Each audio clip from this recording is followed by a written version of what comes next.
dan dalam membentuk karakter siswa. Baik Bapak Ibu, untuk mengefektifkan waktu, kepada yang terhormat Bapak Dr. Dadang Garnida dipersilahkan. Terima kasih Ibu Moderator, Ibu Dr. Ai Sofianti, MPD, yang telah memberi kesempatan kepada saya untuk memulai kegiatan ini. Bismillahirrahmanirrahim. Assalamualaikum warahmatullahi wabarakatuh. Waalaikumsalam warahmatullahi wabarakatuh. Selamat pagi untuk teman-teman di Indonesia bagian Barat. Kemudian selamat pagi menjelang siang untuk teman-teman yang ada di daerah Makassar dan sekitarnya. Dan tentu ini ada selamat siang untuk teman yang ada di waktu Indonesia bagian timur. Alhamdulillah, puji syukur kita panjatkan kehadirat Ilahi Rabbi atas nikmat yang tiada terkira yang diberikan oleh Allah Subhanahu wa Ta'ala, terutama nikmat sehat, ya, nikmat sehat. Dalam suasana pandemi Corona COVID-19 ini, kesehatan kita menjadi yang paling utama.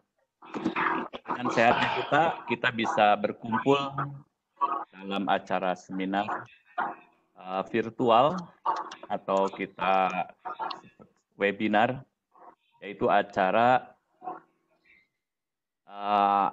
berbagi sebenarnya yang diselenggarakan oleh IWI Kemdikbud, ya, oleh IWI Kemdikbud. Semoga berkumpulnya kita di sini memperoleh faedah dan manfaat yang sebesar-besarnya. Sebelum lupa, saya mengucapkan terima kasih yang sebesar-besarnya kepada Kepala Pempat TK PLB Bandung yang telah mengizinkan kami barangkali saya dan Bu Ai untuk ikut terlibat dalam kegiatan seminar ini. Kemudian kepada Ketua IWI, Ketua Umum Ikatan WDI Indonesia Kemdikbud, juga saya ucapkan terima kasih memberi kesempatan kepada saya untuk berbagi dengan teman-teman yang lainnya. Kepada para peserta, selamat bergabung dan semoga kebahagiaan, keberkahan selalu dan senantiasa bersama kita semua. Well-being, kebahagiaan kita adalah kebahagiaan kita semua. Ibu Bapak yang berbahagia, perkenalkan saya Dadang Garnida. Tadi sudah disebutkan oleh Ibu Moderator.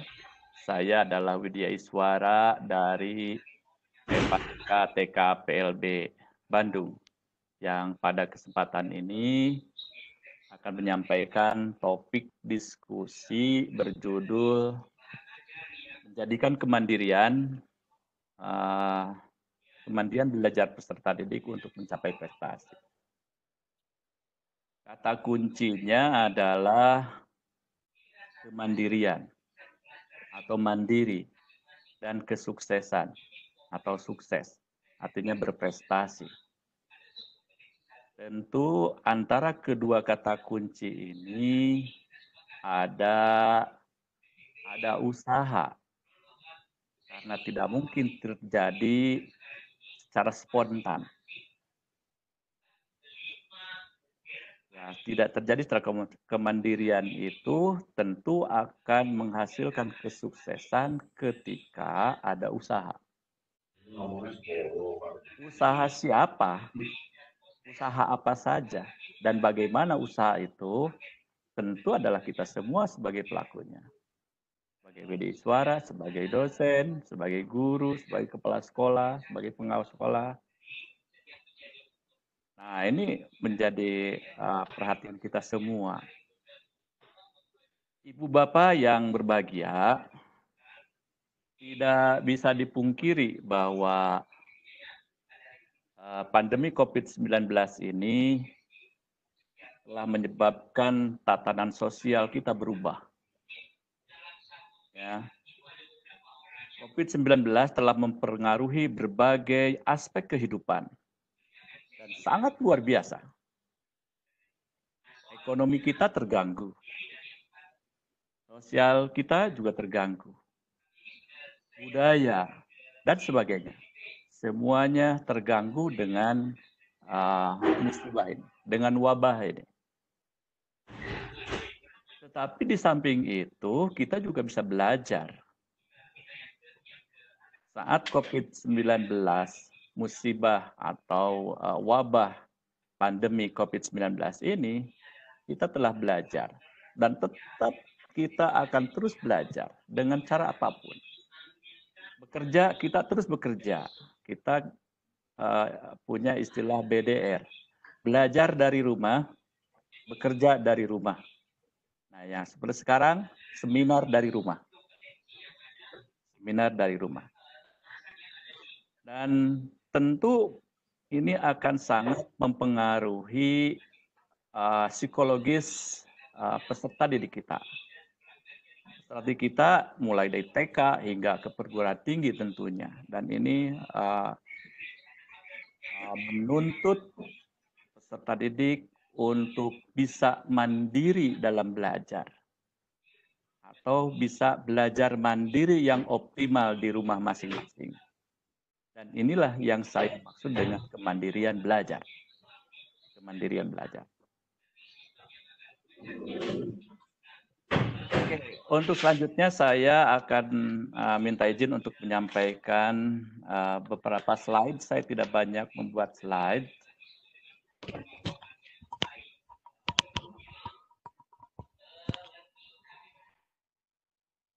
Betul. Slide-nya.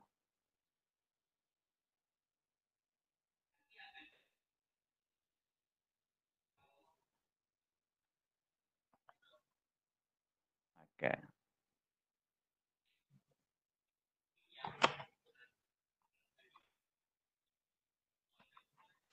Bisa dilihat, Bu Aing? Oke. Menjadikan peserta didik untuk kemandirian menjadi topik yang pagi ini saya ingin sampaikan. Kemandirian ini tentu akan salah satu bisa menghasilkan kesuksesan. Ya. Kata mandiri, ya Ibu Bapak, memang bukan hal yang baru. Kita seringkali mendengar kemandirian itu bukan karena adanya wabah. Bukan karena pandemi kita mendengar istilah kemandirian belajar. Itu sudah sejak lama dan kita sudah pahami bersama. Tetapi karena pandemi ini, kata kemandirian belajar menjadi lebih populer. Terlebih-lebih karena pada kenyataannya hampir di seluruh dunia, peserta didik semuanya belajar dari rumah. Dan kemungkinan besar mereka atau peserta didik ini akan terus belajar mandiri hingga mungkin akhir semester pertama di tahun ajaran yang baru. Ya, menurut yang saya dengar, informasi yang saya dengar, belajar mandiri untuk anak-anak sekolah itu akan diberlakukan hingga bulan Desember. Tetapi mudah-mudahan ini tidak berkelanjutan.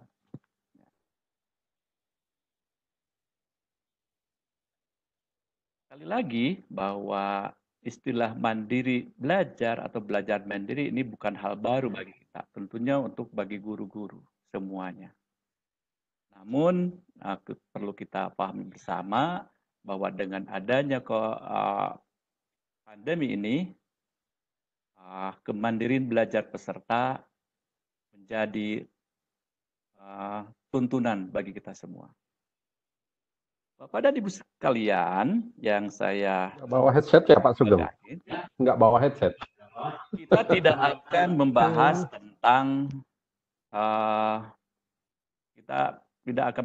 tentang mungkin definisi atau pengertian tentang kemandirian. Banyak sekali pengertian-pengertian dari para ahli, definisi-definisi yang ada. Bapak dan Ibu bisa cari di Google, karena di Google semuanya ada. Tetapi ingin saya sampaikan, kemandirian yang menurut saya itu kurang lebih seperti ini. Kemandirian itu adalah sebuah karakter. Jadi kemandirian itu adalah sebuah karakter yang ada pada seseorang. Untuk apa? Karakter seseorang yang memilih sikap untuk melakukan sesuatu dengan tanpa dibarengi dengan bantuan orang lain. Jadi kata kuncinya adalah seseorang melakukan sesuatu tanpa membebani orang lain. Ya, kata kuncinya kurang lebih ini. Seseorang itu kita sebut sebagai peserta didik. Melakukan sesuatu, apa melakukan? Yang dia lakukan adalah belajar. Dan tanpa membebani orang lain. Jadi kemandirian itu memang sejatinya menyangkup semua aspek.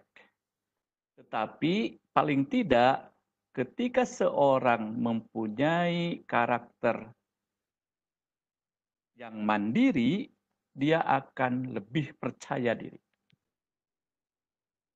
Dia akan lebih menghargai waktu. Dia tidak akan cepat putus asa. Dan dia akan selalu ingin tahu dan tidak mudah putus asa. Inilah karakter yang bisa muncul ketika seseorang dalam hal ini adalah peserta didik yang memiliki karakter mandiri. Nah, kata kemandirian itu disebut sebenarnya meliputi berapa hal, tapi paling tidak saya akan menyampaikan dalam 3 hal, yaitu mandiri dalam berpikir, ya, mandiri dalam berpikir. Jadi setiap orang, setiap peserta didik, sejatinya dia bisa memikirkan sesuatu berdasarkan apa yang dia alami.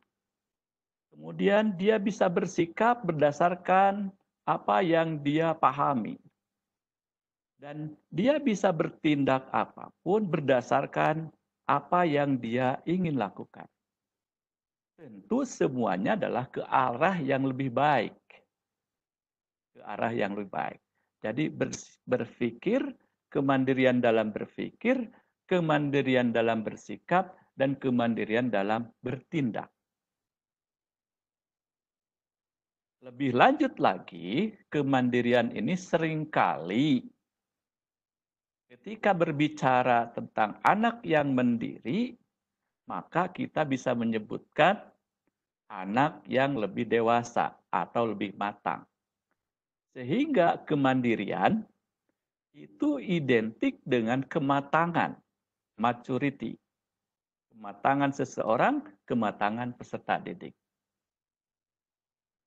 Nah, sebetulnya istilah kemandirian itu bukan hanya berlaku bagi atau pada individu. Ya, kita bisa mencermati kemandirian itu bukan hanya untuk individu, bisa untuk yang lain. Misalnya, ada keluarga yang mandiri, ada lembaga yang mandiri, ada organisasi yang mandiri, ada perusahaan yang mandiri. Dan ada juga negara yang mandiri, itu lebih besar. Artinya negara yang mandiri, yang kemandiriannya tinggi, maka itu menjadi lebih lebih baik gitu, dibandingkan dengan sebuah negara yang ketergantungan pada negara yang lain. Dan itu semua akan menuju pada kesuksesan. Nah, suksesnya seperti apa? Ya tergantung suksesnya. Kalau dalam pembelajaran, mungkin ketercapaian dari tujuan atau ketercapaian dari semua indikator yang telah ditetapkan. Definisi sukses ini menjadi sangat beragam karena tujuannya juga sangat beragam. Nah, saya pada kesempatan ini ingin memberikan sesuatu pada teman-teman berkaitan dengan kesuksesan. Saya ingin bertanya sebetulnya pada teman-teman. Tapi karena dalam bentuk one way seperti ini, ya, seminar ini nampaknya one way kan, tidak ada tanya jawabnya ada di akhir. Tapi kalau misalkan two way, ini bisa ada diskusi di sini. Nah, saya ingin Bapak dan Ibu peserta seminar tolong definisikan apa arti sukses bagi Bapak dan Ibu semua. Sekali lagi, saya mohon Bapak dan Ibu semua mengartikan, mendefinisikan arti sukses menurut Bapak dan Ibu semua. Tidak cuma-cuma Pak, Ibu. Bagi Bapak dan Ibu yang mengirimkan pertanyaan saya, tidak ada salah dan benar di sini Pak, karena menurut Bapak dan Ibu. Silahkan seperti apa. Sukses menurut Ibu, menurut Bapak seperti apa. Saya akan berikan... Mohon maaf nih, Dadang. Waktunya 5 menit lagi, Pak. Saya akan berikan sebuah e-book, ya, sebuah e-book untuk Bapak dan Ibu yang bisa Ibu dapatkan nanti di akhir kegiatan ini. Ciri-ciri orang anak yang sukses itu tentu dia lebih inovatif dan bertanggung jawab. Terima kasih Bu Ai. Berani ambil risiko dan jeli melihat peluang. Dan yang pasti dia akan kuat mental. Bapak dan Ibu, ketika seorang itu sukses, tak mungkin ada dukungan. Jadi mandiri dan kemandirian di sini tidak berarti dia sendiri. Ya, seseorang itu dikatakan mandiri, tidak mungkin dia sendiri. Pasti ada dukungan. Dalam hal ini adalah dari kita semua, dari guru, dari orang tua, dari komunitas. Hanya yang ingin saya sampaikan di sini adalah dari guru dan dari orang tua.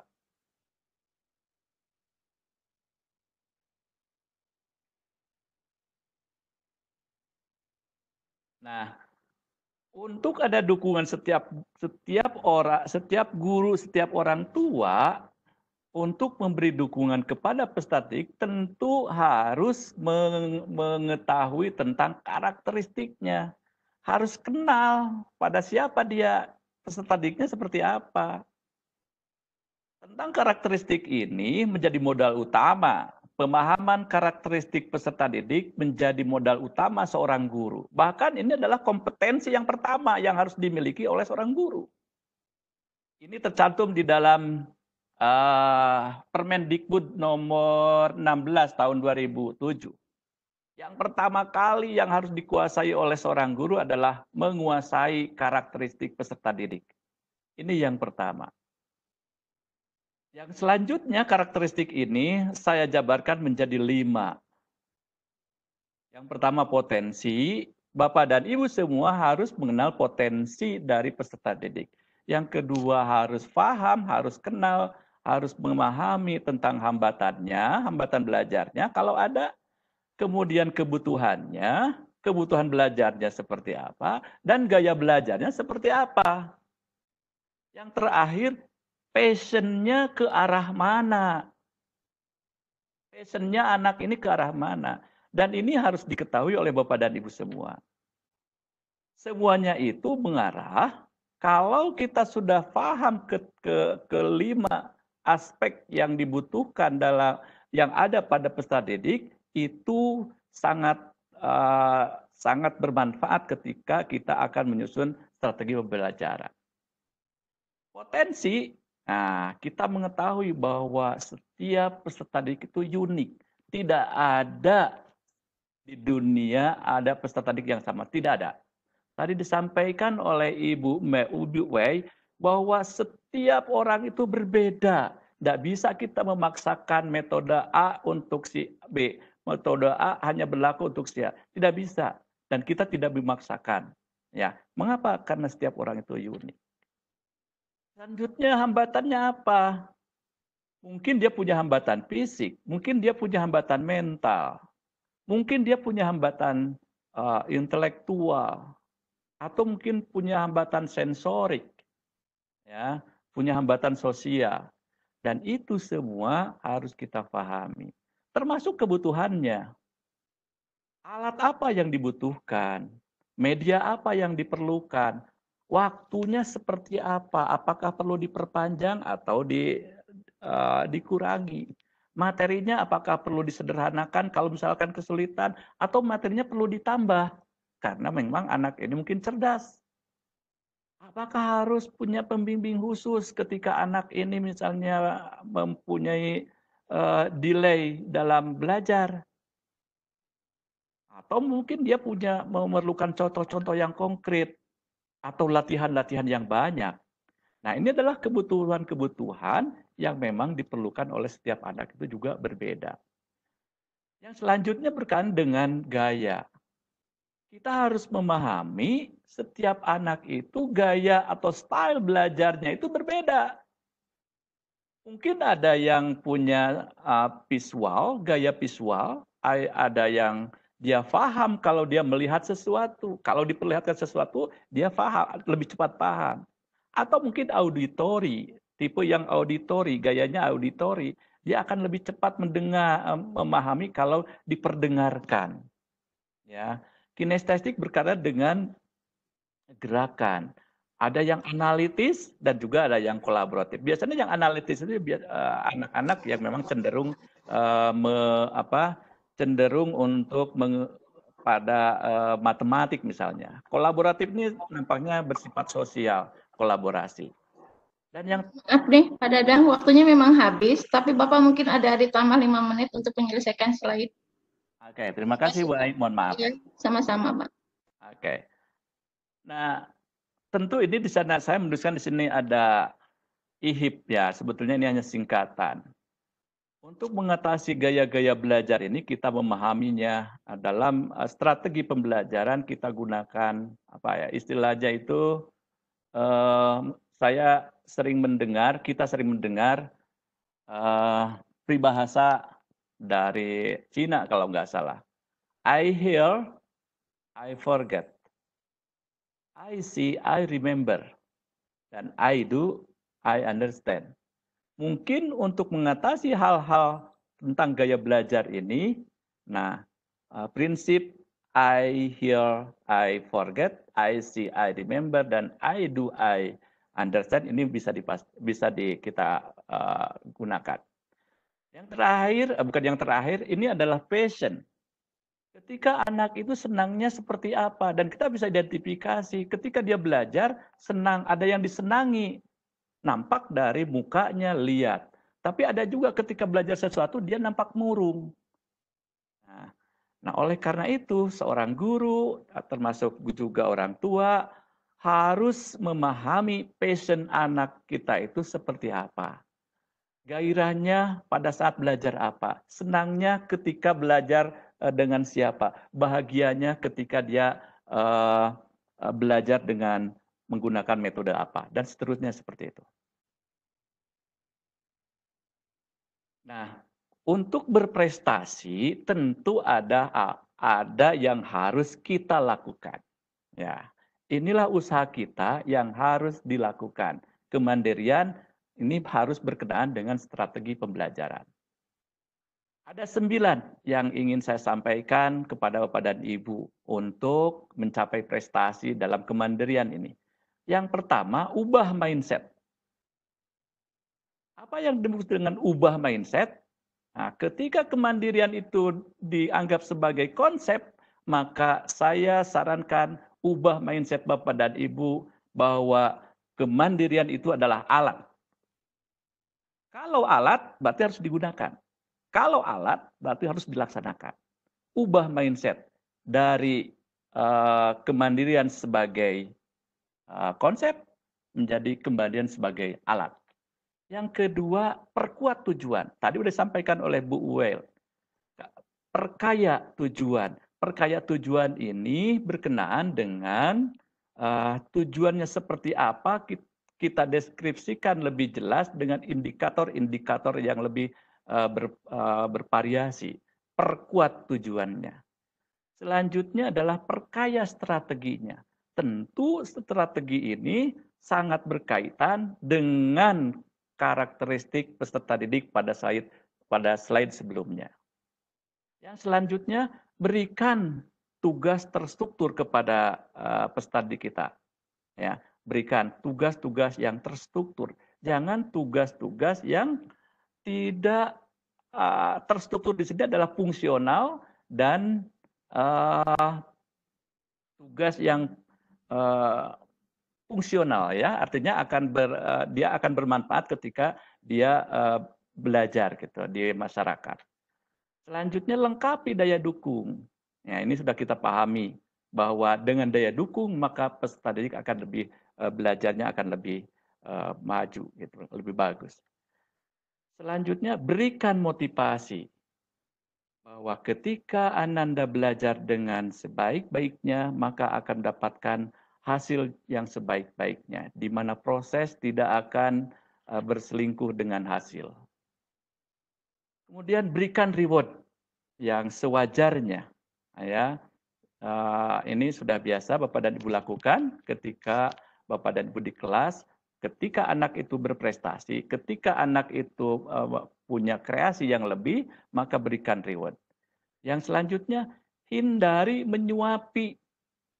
Hindari menyuapi. Ketika anak itu sudah mulai, kita akan belajar mandiri, masih disuapi, itu akan menjadi sirna. Dan yang terakhir, ini berkenaan dengan yang disampaikan oleh Pak Ketua Umum, Pak Moko tadi. Kenali mereka. Siapa mereka? Apakah mereka lahir dari generasi Y? Apakah mereka lahir dari generasi Z? Atau mereka lahir dari generasi Alpha?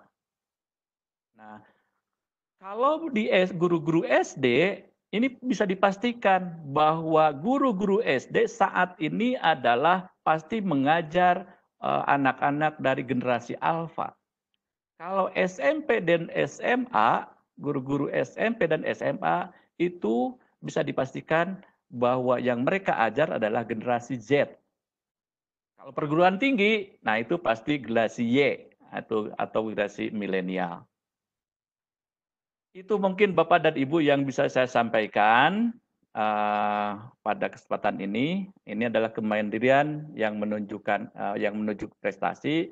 Ada 9 trik yang bisa Bapak dan Ibu kan dalam proses pembelajaran. Demikian Bu Ai, mohon maaf waktunya lebih sedikit. Terima kasih. Billahi taufiq wal hidayah. Wassalamualaikum warahmatullahi wabarakatuh. Baik.